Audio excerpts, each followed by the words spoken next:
Ayan mga guys, gumawa ako ng mga pickled. So ito ay singkamas na pickled. Ito singkamas din na may labanos. Ayan, puno yan, paubos na.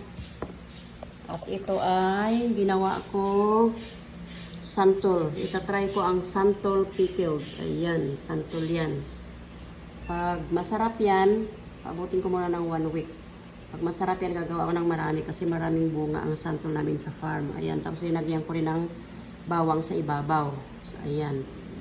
Kaya maging healthy tayo. So, ito naman, yung manggang hilaw pero nahinog na sa kaka-stack. Ayan, ginawa ko na rin pickled sa halip na itapon. At malapit na siyang malata. Ayan, pinikilled ko na lang. Linagyan ko ng kamatis at siling green. Ayan, yung green, hindi na green. Oh, naluto na sa suka. Ayan, so pagka may prito tayo or paksiw, ayan, pwede siyang o kahit sa mga baboy, manok na fried or inihaw, masarap siya i-partner. Ayan, pinapartner ko na to sa mga, pag kumain ako ng prito or paksiw ko na ginataan, pinapartner ko dyan. Pag wala akong gulay, pag hindi ako nakapag-gulay, pinapartneran ko ng pickled. Ayan, so gagawa ako ng mas marami pang pickled.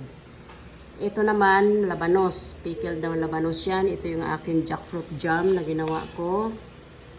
At ito naman yung pickled ripe mango. Ayan. Ripe siya pero maasim pa din. Ayan, yung ano yan. Last year pa to eh. Ito na lang natira sa dami ng ginawa ko last year. Kasi ang daming ang bunga ng apple mango namin last year.